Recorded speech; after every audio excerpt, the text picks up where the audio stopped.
There's a burgeoning interest in spiritual transformation, spiritual traditions, and the roots of people's cultures due to the corrosive effects of modernity these days. But I think it's important at the outset of this reinterest in order to lay out a path of real spiritual transformation and perhaps a worldly path, which is not really a true path, I would say, of true growth and true rebirth. Now, people don't tend to be keen on real spiritual rebirth because, to be blunt, it's raw, it's frightening, it's scary. It involves your identity being ripped apart so you can be reformed. Now, it's not something evil ripping your identity apart, although it can feel that way. It's a necessary precursor of being broken down so all of the untruth inside of you can be pulled away from your source. Then you're reformed as you truly are. And you won't really hear language like this in the, quote, based trad movements. Not completely against them and their views, but they tend to be more worldly. In a sense, their position they've taken is just a response to the world. They're not using what's going on for real transformation. Similarly, we see the presentation of the warrior arising. And I'm not against the warrior, although it does have very worldly connotations. I've said many times the warrior can have great value for spiritual men, especially if you have that sensitive spiritual instinct, which our modern world doesn't understand very much, so we tend to push it away. What that spiritual instinct really is, it's a yearning for spiritual truth and the formation of your real identity.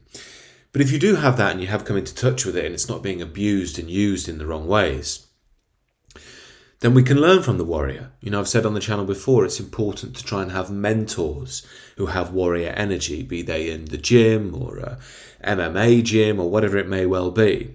These people can teach us a great deal about dealing with difficulties and so on.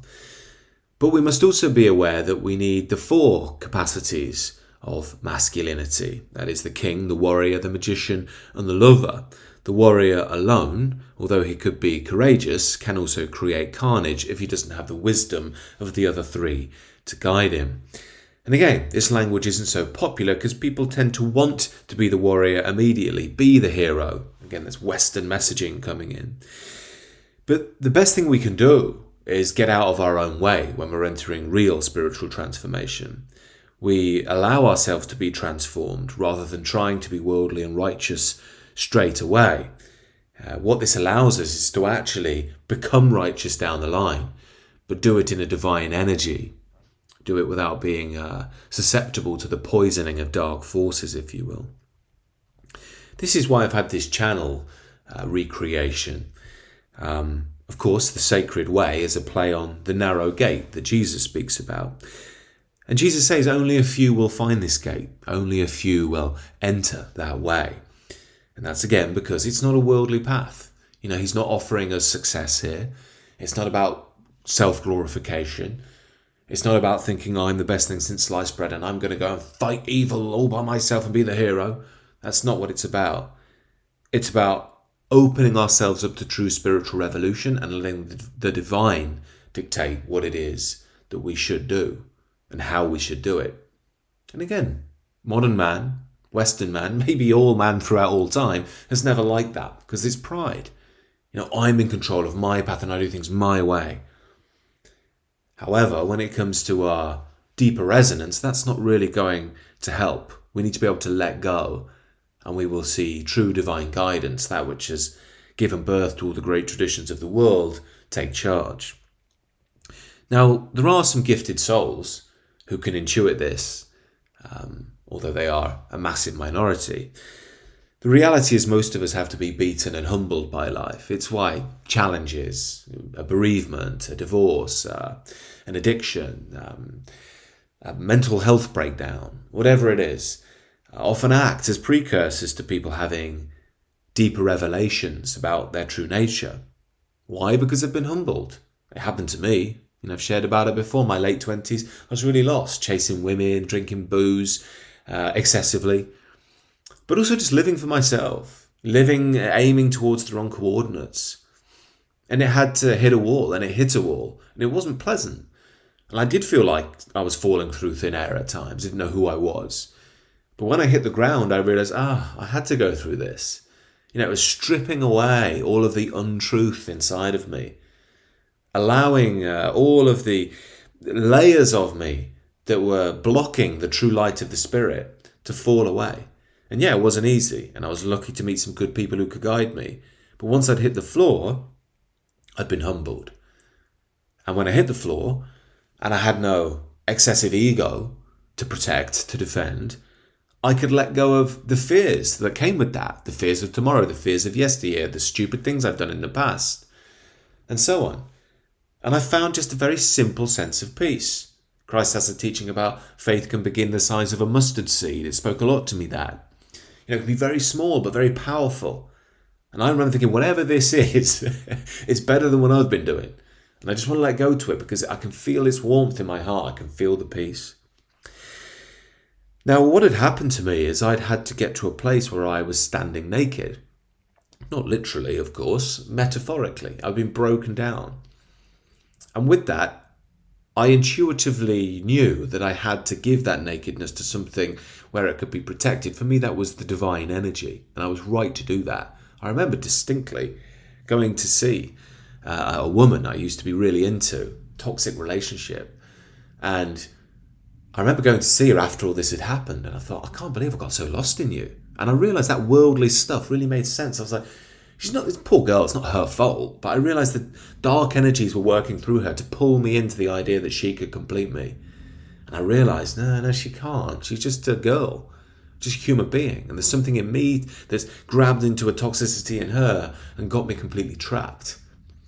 Now, once I realised that, I remember going back on the bus, it was in London, and I had this wave come over me of, this sensitivity, this need I'd put in another human being was given back to me.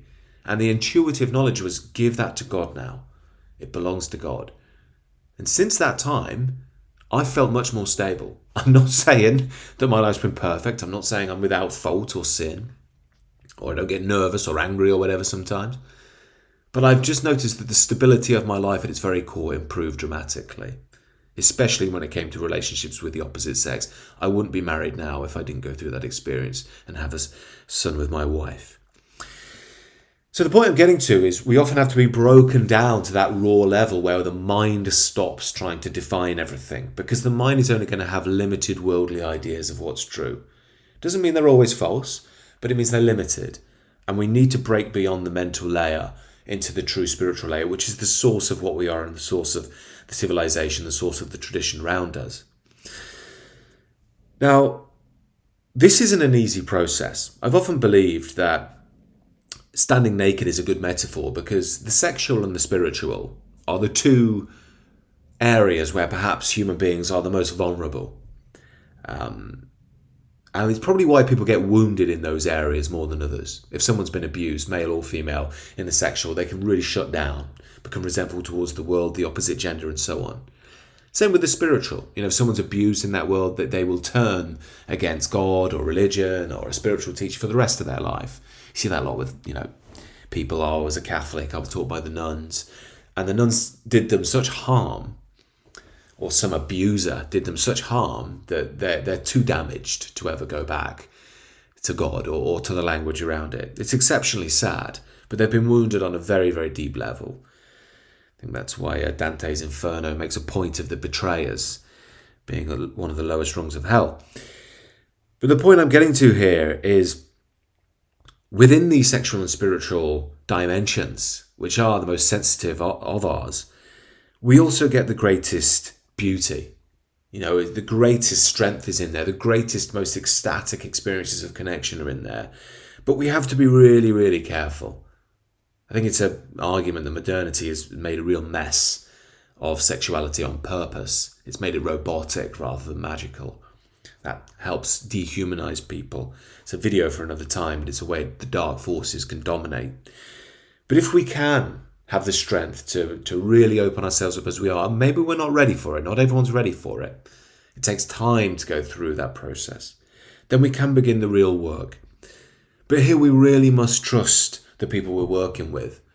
They've got to be elders or spiritual people we respect and trust. You've got to have a good relationship with the divine, with God. Sometimes it can help to go through pains, resentments, angers before. Might be various things you have to do on your own unique path to get there. But once we are there, it's such a valuable and powerful place that will change your life. But we have to be careful because, again, there are people here who, if we go into it too soon or we're not careful with who we're talking to, can use you, or they don't have the depth to appreciate some of the things you're saying. And that can harm you. It's why Christ again says, don't cast pearls before swine.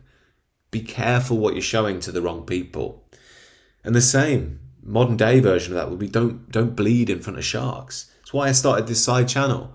I know that not everyone's going to be interested in this. And if you show the raw spiritual heart, which can be sensitive, it can be powerful, the wrong people will just spit all over it, rip it up in shreds.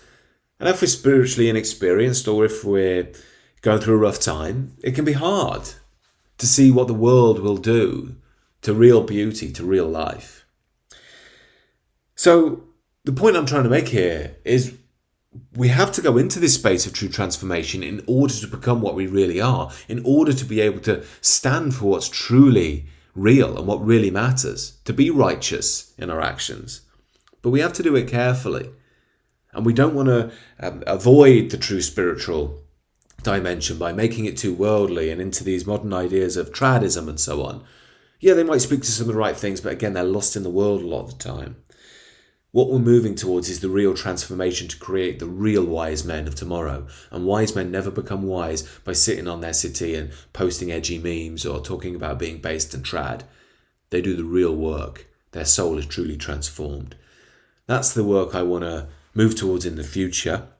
It's all what the Substack is going to be about. So if you are interested to join the Substack, link down below. Do let me know your thoughts in the comments and subscribe to this channel. And I will be holding a free call soon about the work that I am going to do in this domain. Thank you very much for being an early supporter of this channel. I really do hope it grows. Do enjoy the rest of your day and feel free to reach out to me with any questions or challenges you're having in your spiritual journey. God bless.